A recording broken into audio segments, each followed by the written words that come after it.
ఈరోజే పాల్గొన ద్వాదశి, పైగా ఆదివారంతో కలిసి వచ్చింది. ఈరోజు ఈ కథను వింటే చాలు సూర్య భగవానుడి సంపూర్ణ అనుగ్రహం లభిస్తుంది. పూర్వకాలంలో ఒక చిన్న గ్రామంలో ఒక పేద బ్రాహ్మణుడు మరియు అతని భార్య నివసించేవారు. వారు చాలా నిజాయితీగా జీవించేవారు. కానీ వారి జీవితం చాలా కష్టాల్లో ఉండేది. రోజూ తినడానికి సరిపడా ఆహారం కూడా ఉండేది కాదు. ఆ బ్రాహ్మణుడి భార్యకు సూర్య భగవానుడిపై ఎంతో భక్తి ఉండేది. ఆమె ప్రతి ఆదివారం ఉదయం తెల్లవారుజామునే లేచి స్నానం చేసి, తల స్నానం చేసి ఇంటిని శుభ్రం చేసేది. తరువాత ఒక పాత్రలో శుద్ధమైన నీటిని తీసుకుని తూర్పు దిశగా నిలబడి సూర్య భగవానుడికి అర్ఘ్యాన్ని సమర్పిస్తూ ప్రార్థన చేసేది. ఆమె ఇలా ప్రార్థించేది: ఓ సూర్యదేవా, జగత్తుకు వెలుగు ఇచ్చేవాడా, మా కుటుంబానికి ఆరోగ్యం, ఆయుష్ మరియు సుఖశాంతులు ప్రసాదించు అని. ఆమె ఎంతో భక్తితో పూజ చేస్తూ ఉండడం చూసి సూర్య భగవానుడు చాలా సంతోషించాడు. ఒకరోజు ఆమె భక్తిని పరీక్షించాలి అనే ఉద్దేశంతో ఒక వృద్ధుడి రూపంలో ఆమె ఇంటి దగ్గరకు వచ్చాడు. ఆ రోజు ఆమె ఇంట్లో వండడానికి ధాన్యం కూడా లేదు. అయినా కూడా ఆమె తన భక్తిని విడిచిపెట్టలేదు. పూజ పూర్తయిన తర్వాత ఆ వృద్ధుణ్ణి చూసి వినయంగా నమస్కారం చేసింది. అప్పుడు వృద్ధుడు ఆమెతో ఇలా పలికాడు: అమ్మా, నీ ఇంట్లో పరిస్థితి చాలా కష్టంగా కనిపిస్తుంది. అయినా కూడా నువ్వు ప్రతి ఆదివారం సూర్య భగవానుణ్ణి ఎందుకు ఇంత భక్తితో పూజిస్తున్నావు అని అడిగాడు. అప్పుడు ఆమె వినయంగా ఇలా చెప్పింది: స్వామి, మా జీవితంలో కష్టాలు ఉన్నా కూడా దేవుడిపై భక్తి ఉంటే ఒకరోజు మంచి జరుగుతుందని నా నమ్మకం. సూర్య భగవానుడే నా కుటుంబాన్ని కాపాడతాడు అని సమాధానం చెప్పింది. ఆమె నిజమైన భక్తి మరియు విశ్వాసం చూసి ఆ వృద్ధుడు వెంటనే తన అసలు రూపమైన సూర్య భగవానుడి రూపాన్ని చూపించాడు. అప్పట్నుంచి ఆదివారం సూర్య భగవానుడికి పూజ చేస్తే ఆరోగ్యం, ఆయుష్, ఐశ్వర్యం, కుటుంబ సుఖశాంతి లభిస్తాయని విశ్వాసం ఏర్పడింది. భక్తులారా, ఆదివారం సూర్య భగవానుణ్ణి భక్తితో పూజించి ఈ కథ వినండి. సూర్యదేవుడి కృప మీ కుటుంబంపై ఎల్లప్పుడూ ఉండాలని కోరుకుంటున్నాను. పూర్వకాలంలో ఒక పెద్ద రాజ్యం ఉండేది. ఆ రాజ్యంలో ఒక ధర్మపరుడు అయిన రాజు పాలించేవాడు. ఆ రాజు ప్రజలను తన పిల్లల్లా చూసుకునేవాడు. రాజ్యం చాలా సంపన్నంగా ఉండేది. ప్రజలు సుఖ సంతోషాలతో జీవించేవారు. ఆ రాజుకు ఒక మంచి అలవాటు ఉండేది. ప్రతి ఆదివారం ఉదయం సూర్యోదయ సమయంలో సూర్య భగవానుడికి నీటిని సమర్పించి పూజ చేయడం. రాజు ఎంతో భక్తితో సూర్యదేవుణ్ణి ప్రార్థించేవాడు. రాజు ఇలా ప్రార్థించేవాడు: ఓ సూర్య భగవానుడా, మీరు జగత్తుకు వెలుగు ఇచ్చే దేవుడు. మా రాజ్యం ఎప్పుడూ సుఖశాంతులతో ఉండేలా కాపాడండి అని. రాజు ఈ విధంగా ప్రతి ఆదివారం పూజ చేయడం వల్ల ఆ రాజ్యంలో పంటలు బాగా పండేవి. ప్రజలు ఆరోగ్యంగా ఉండేవారు. ఎక్కడ చూసినా ఆనందం ఉండేది. అయితే రాజు దగ్గర పనిచేసే ఒక మంత్రి చాలా ఈర్ష్యపడేవాడు. రాజు ప్రజల ప్రేమ పొందుతున్నాడని అతనికి అసహ్యం వేసేది. ఒకరోజు ఆ మంత్రి రాజును తప్పుదోవ పట్టించాలని నిర్ణయించుకున్నాడు. ఇక సమయం కోసం వేచి చూసి మంత్రి రాజుతో ఇలా అన్నాడు: మహారాజా, మీరు ప్రతి ఆదివారం సూర్యభగవానుని పూజించడం వల్ల రాజకార్యాలు ఆలస్యమైపోతున్నాయి. మీరు ఈ పూజ చేయకపోతే కూడా ఏమీ కాదని నా అభిప్రాయం అన్నాడు. మొదట రాజు ఆ మాటలు పట్టించుకోలేదు. కానీ మంత్రి ప్రతిరోజు అదే మాటలు చెబుతూ ఉండడంతో రాజు ఒకరోజు ఆదివారం పూజ చేయకుండా ఉండిపోయాడు. అప్పట్నుంచి ఆ రాజ్యంలో సమస్యలు మొదలయ్యాయి. పంటలు బాగా పండలేదు. ప్రజలు అనారోగ్యానికి గురయ్యారు.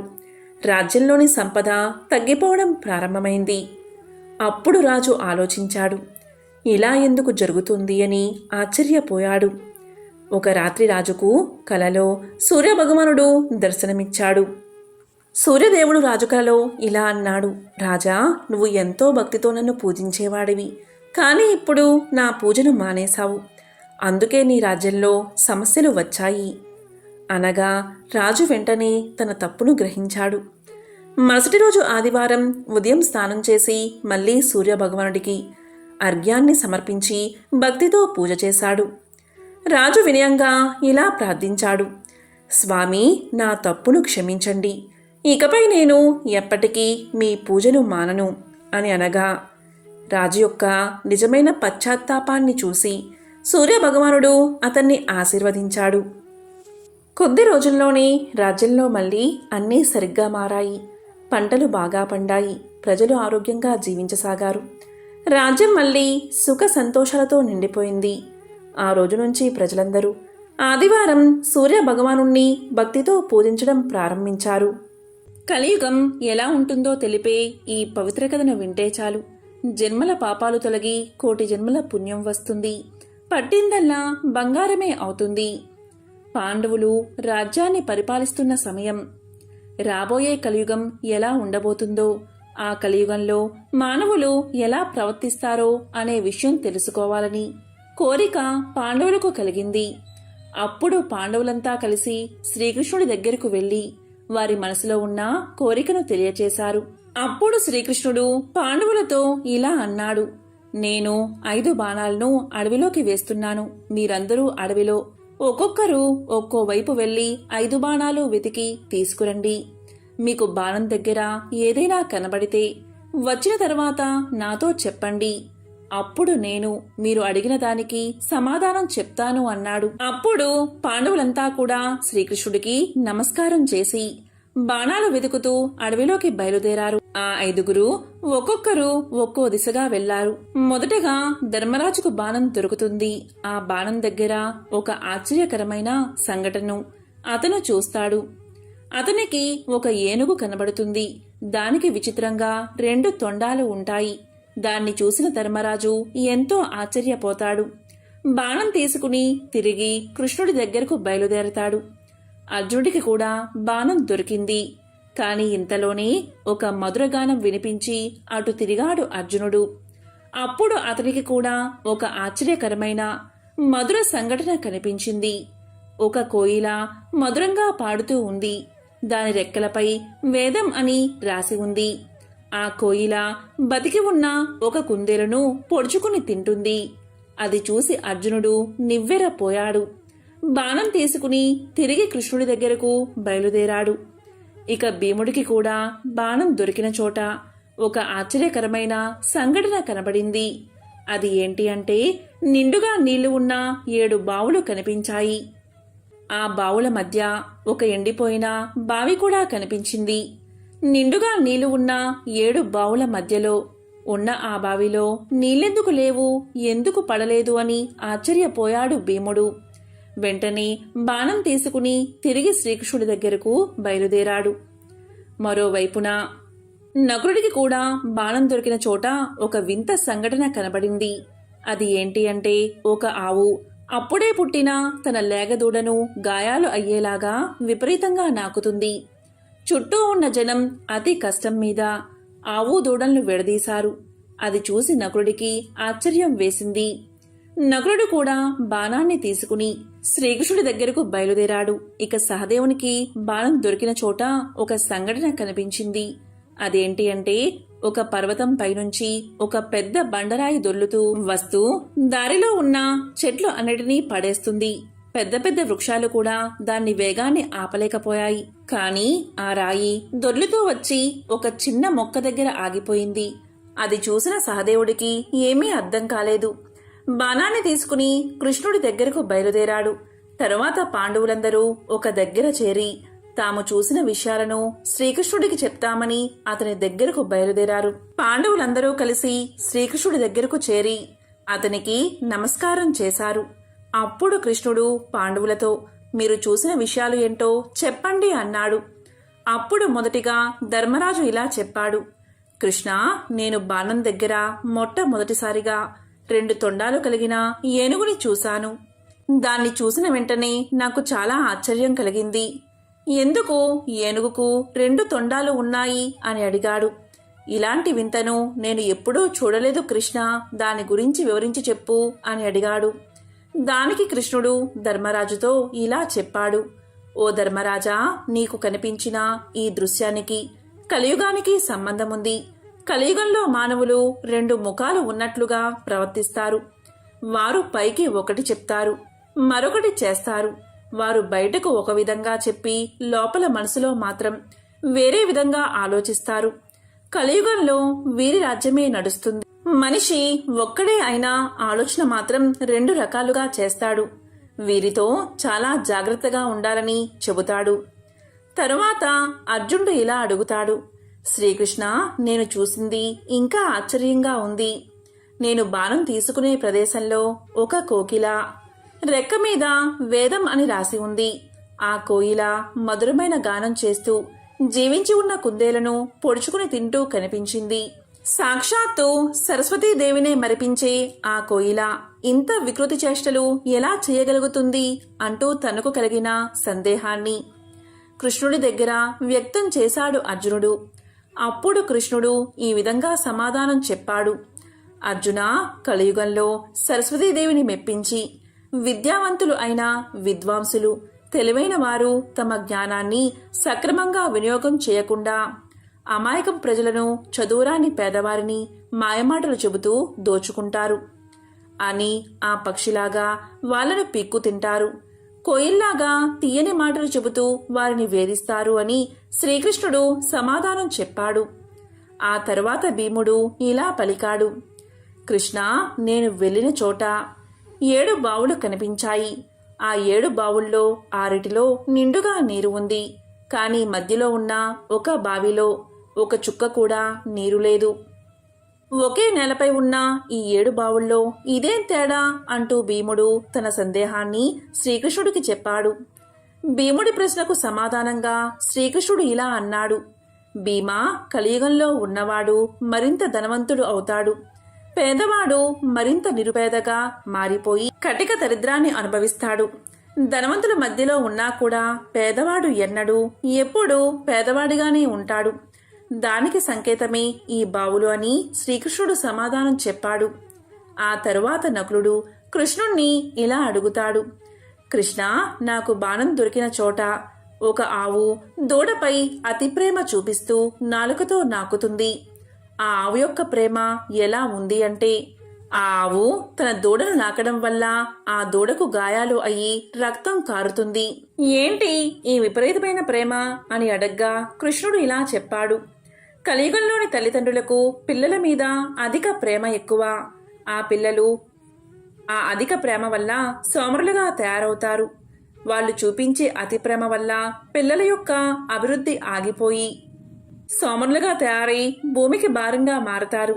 జీవితంలో బాధ్యతల గురించి తెలుసుకోకముందే వారికి చిన్న వయసులోనే పెళ్లి చేస్తారు. ఈ కలియుగంలో కొడుకుపై తల్లిదండ్రులకు ఎలాంటి హక్కులు ఉండవు. కేవలం భార్యకు మాత్రమే పూర్తి హక్కులు ఉంటాయి.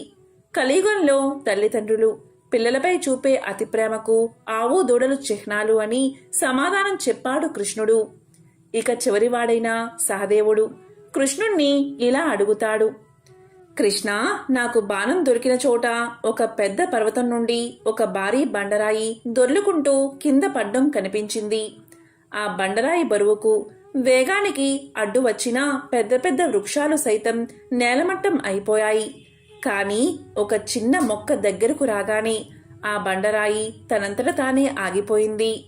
అది చూసిన నేను ఆశ్చర్యానికి లోనయ్యాను. పెద్ద పెద్ద వృక్షాలకు ఆపడం సాధ్యం కాని పని ఒక చిన్న మొక్క ఎలా చేసింది అని అడుగుతాడు.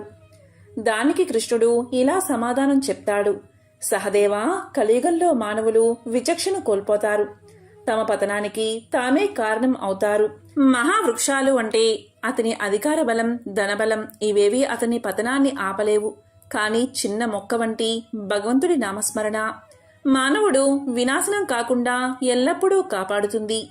దీనికి సంకేతమే నువ్వు చూసిన దృశ్యం అని వివరిస్తాడు. కలియుగంలో ఎవరైతే అధర్మాన్ని పాటిస్తారో వారు జాలి దయ లేకుండా అమాయకులను పీడించుకుంటూ తింటూ వాళ్ళు మాత్రమే సుఖంగా ఉంటారు. భగవంతుడిని నమ్మేవారి సంఖ్య గణనీయంగా తగ్గిపోతుంది. నాస్తికులు పుట్టగొడుగుల్లాగా పెరిగిపోతూ ఉంటారు. మనిషి ఆయుర్దాయం అనేది 60 సంవత్సరాలకు పడిపోతుంది. 8 సంవత్సరాల వయసులోనే ఆడవారు పిల్లలకు జన్మనిస్తారు అంటూ కలియుగంలో జరగబోయే సత్యాలను పాండవులకు వివరిస్తాడు శ్రీకృష్ణుడు. మహాభారతంలో శ్రీకృష్ణుడు చెప్పిన ఈ విషయాలు కలియుగంలో మనం చూస్తూనే ఉన్నాం. అందుకే మహాభారతాన్ని పంచమ వేదంగా చెప్తారు. మహాభారతంలో ఎన్నో జీవిత సత్యాలను తెలియచేసే విషయాలు కూడా ఉన్నాయి. పూర్వం మహాభారత అరణ్య పర్వంలో పాండవులు అరణ్యవాసంలో ఉన్నప్పుడు ఒక బ్రాహ్మణుడు పాండవుల వద్దకు వచ్చి ఇలా పలికాడు. చాలా కంగారు పడుతూ వచ్చి తాను అగ్నిని మదించే అరణి ఒక చెట్టు కొమ్మలో దాచరని, అప్పుడే వచ్చిన ఒక దుప్పి ఆ కొమ్మను రాజుకోనందున అరణి దాని కొమ్ముల్లో చిక్కుకుందని, ఆ తరువాత దుప్పి పారిపోతే దానితో పాటే తన అరణి కూడా దాని కొమ్ముల్లో చిక్కుకుపోవడం వల్ల దానితో పాటే పోయిందని, అది ఒక అరణ్యంలోకి ప్రవేశించి తనకు కనిపించకుండా పోయిందని, ఆ అరణి లేకపోతే తాను నిత్యమూ చేసే అగ్నిహోత్రాది కార్యాలను చెయ్యలేనని, కనుక తనకు తన అరణిని వెతికి తెచ్చి ఇప్పించాలని ప్రార్థించాడు బ్రాహ్మణుడు. ఇక ధర్మరాజు తన తమ్ములతో కలిసి వాడి బాణాలు సంధిస్తూ బ్రాహ్మణుడు చెప్పిన దిక్కువైపు దుప్పిని వెతకడానికి బయలుదేరాడు. ఎన్ని బాణాలు వారు వేసినా ఒక్కటి దానికి తగిలిన జాడ కనిపించలేదు. అది అదృశ్యమైందని వారు భావించారు. తమ ప్రయత్నం విఫలమైందని బాధపడుతూ అలసట చెందడం వల్ల ఒక మర్రి చెట్టు నీడలో విశ్రమించారు. అప్పుడు నకులుడు ధర్మరాజుతో ఇలా పలికాడు. ఆర్య, మీరు ఇంత ధర్మ తత్పరత కలవారు కదా, మన కష్టాలకు కారణం ఏమిటి అని ప్రశ్నించాడు. దానికి ధర్మరాజు నవ్వి, మన పూర్వజన్మ కర్మలే మన సుఖదుఖాలకు కారణమని పెద్దలు చెప్పారు అన్నాడు. అప్పుడు భీముడు కల్పించుకుని, ఆ రోజు పాంచాలని నిండు కొలువులోకి ఈడ్చుకుని వచ్చినప్పుడే కౌరవులందరినీ నేను చంపేసి ఉండాల్సింది, అలా చేయకపోవడం వల్లే మనకి కష్టాలు అన్నాడు. అర్జునుడు భీముడి కోపానికి వత్తాసు పలుకుతూ అహంకారం ఆవహించి సూత కుమారుడైన కర్ణుడు ఆ రోజు పలికిన కారు కూతల్ని విని పెరిగి పందిలాగా నేను ఊరుకోబట్టే ఈ బాధలు కష్టాలు అన్నాడు. ఇక సహదేవుడు ఇలా అన్నాడు. దుష్ట ద్యూతాన్ని మనతో ఆడించిన మాయావి శకుని నేను ఆ రోజే చంపి ఉండకపోవడమే మన కష్టాలకు కారణమన్నాడు. అన్నీ విన్న అజాత శత్రువు పాండవాగ్రేసరుడు ధర్మరాజు నకునితో అన్నదమ్ములైన మనం అందరం బాగా దాహంతో బాధపడుతున్నాం. దగ్గరలో ఎక్కడైనా నీరు ఉందేమో చూసి నువ్వు తాగి మాకు కూడా తీసుకురా అని ఆదేశించాడు. దీంతో నకులుడు అన్నగారి మాటకు బద్ధుడై వటవృక్షమెక్కి నీళ్లు ఎక్కడైనా దొరుకుతాయేమో అని పరిశీలించాడు. కొంత దూరంలో ఒక జలాశయం ఉందని తెలుసుకుని అన్నగారికి చెప్పాడు. అప్పుడు ధర్మరాజు నకులుణ్ణి అక్కడికి వెళ్లి దాహం తీర్చుకుని తమందరికీ వెంటనే మంచినీరు తేవలసిందిగా ఆజ్ఞాపించాడు. దీంతో నకులుడు జలాశయం చేరుకున్నాడు. అందులో దిగి నీళ్లు తాగాలని ప్రయత్నం చేశాడు. ఇంతలో ఒక గొంతు వినిపించింది. ఆ తడాకం తనదని, తాను అడిగే ప్రశ్నలకు సరైన జవాబులు చెబితేనే నీరు తాగనిస్తాను అంది ఆ గొంతు. నకులుడు ఆ మాటలు వినకుండా లోపలికి దిగి కొంచెం నీరు తాగాడు. వెంటనే స్పృహ కోల్పోయి నేలపై కూలబడ్డాడు. ఎంతసేపటికి నకులుడు రాకపోయేసరికి ధర్మరాజు సహదేవుణ్ణి పంపాడు. అతను వెళ్లి నకులుడి స్థితి గమనించి నీళ్లలోకి దిగాడు. అప్పుడు మళ్ళీ ఒక అశరీర భూతం గొంతు, ఈ తటాకం నాది, నేనడిగిన ప్రశ్నలకు సరైన జవాబు చెబితేనే నీళ్లు తాగనిస్తాను అని వినిపించింది. కాని అహంకారం ఆవేశం ఉన్న సహదేవుడు ఆ మాటలు లక్ష్యపెట్టక లోపలికి దిగి దాహం తాగి మూర్ఛపోయాడు. ఆ తరువాత అర్జున భీములు కూడా వచ్చి అలాగే మూర్ఛపోయారు. చివరికి ధర్మరాజే బయలుదేరి వచ్చాడు. ఆ కొలను దగ్గర మూర్ఛపడి ఉన్న సోదరుల్ని చూశాడు. ఇతరులు ఎవ్వరూ వచ్చిన జాడలేదని గ్రహించాడు. ఇది దుర్యోధన మాయ ఏమోని అనుకున్నాడు. సోదరుల ముఖాల్లో చైతన్యం తగ్గలేదు, చేతులు కాళ్ళల్లో శోభ తగ్గలేదు అని గమనించాడు. ఇంకా వెంటాడుతుందని విచారించాడు. తాను వీళ్లను వదిలి వెళ్లితే తల్లి కుంతీదేవికి ఏమని సమాధానం చెప్పుకోవాలా అని సందేహించాడు. దాహం విపరీతంగా ఉంది. దాంతో కొలంలోకి దిగాడు ధర్మరాజు. అప్పుడు అశరీర భూతం, ఇదివరకులాగే హెచ్చరించి తన ప్రశ్నకు సరైన సమాధానాలు చెబితేనే ఉదక ప్రాప్తం అంది. అది తన కొలను అని, తాను ఒక కొంగ అని చెప్పాడు. ఇక ధర్మరాజు వినయంతో, మీరెవరో మహాపరాక్రమవంతులై ఉండాలి, లేకపోతే కుల పర్వతాలని ఢీకొన్నే నా సోదరులు ఇలా మూర్ఛపోరు. మీరెవరో, మీ కోరిక ఏమిటో నాకు సరిగ్గా చెప్పండి అన్నాడు. దానికి ఆ అదృశ్య గొంతు, ధర్మరాజా, నేను ఒక యక్షుడిని, నా వల్లే నీ సోదరులకు ఈ గతి పట్టింది అని చెప్పిన వెంటనే అక్కడ ప్రత్యక్షమయ్యాడు. అతను ఆజానుబాహుడు. అతని గర్జనకు అడవిలోని ప్రాణాలు వణికిపోయాయి. పరమ భయంకరంగా ఉన్నాడు. కాని ప్రశాంత గంభీర స్వరంతో ఇలా అన్నాడు, యుధిష్ఠిరా, నా అనుమతి లేకుండా నీ తమ్ముళ్ళు నీరు తాగి ఇలా అయిపోయారు. నువ్వు వివేకవంతుడివి కనుక దుస్సాహసం చెయ్యలేదు. నా అనుమతి కోసం ఎదురు చూస్తున్నావు.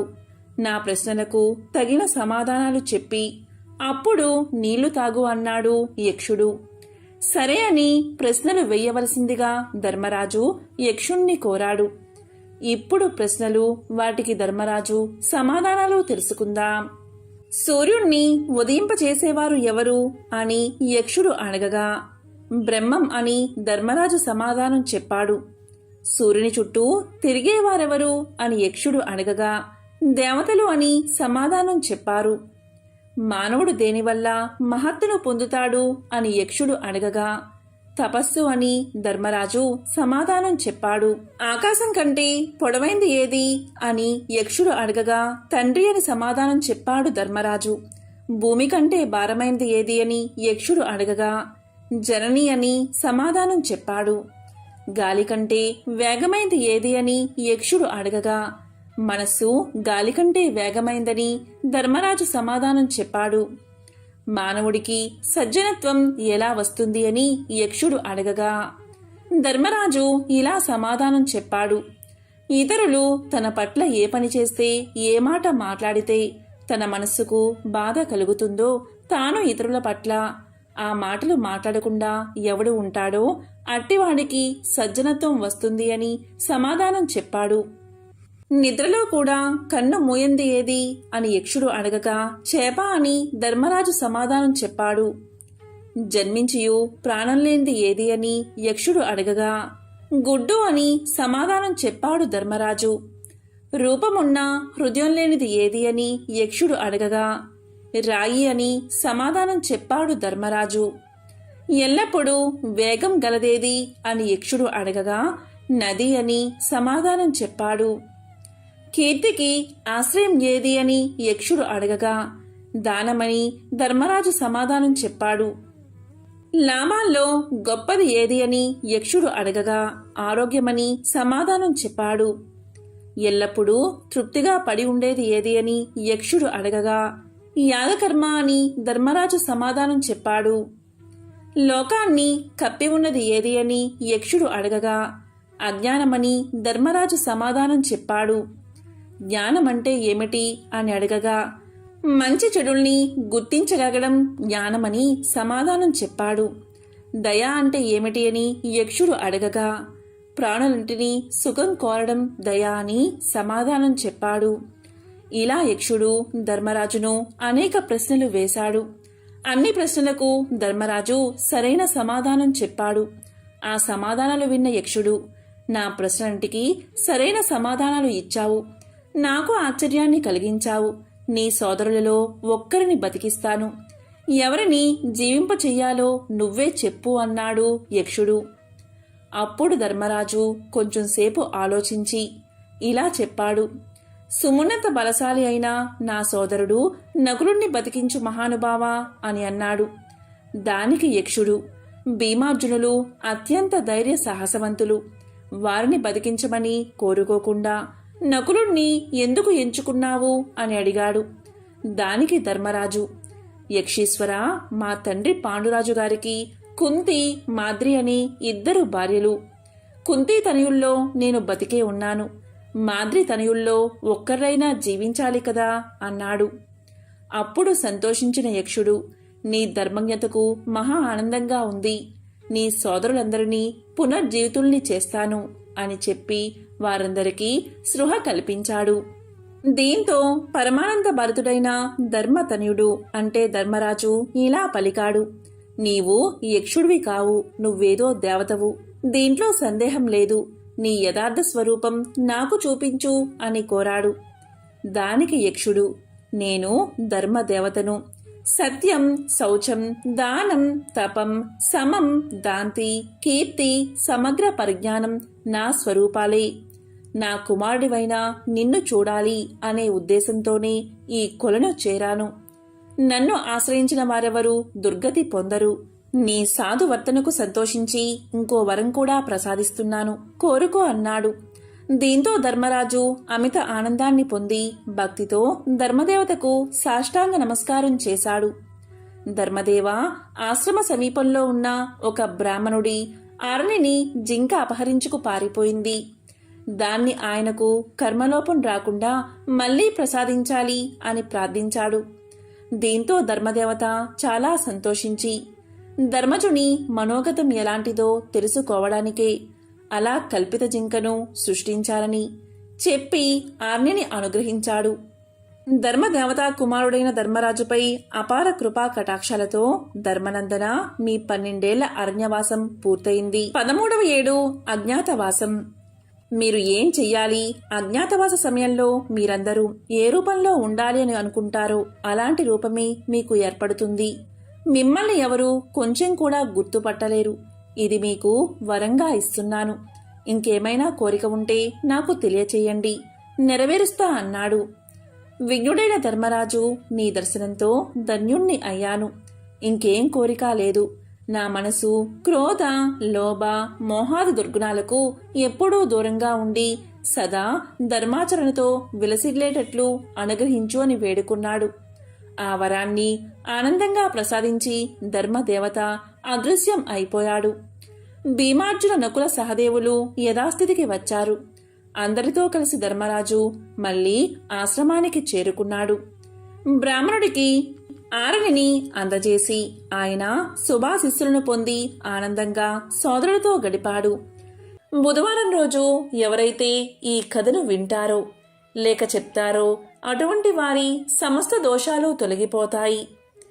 జన్మల పాపాలు తొలగి కోటి జన్మల పుణ్యం కలుగుతుంది. సకల శుభాలు కలుగుతాయి.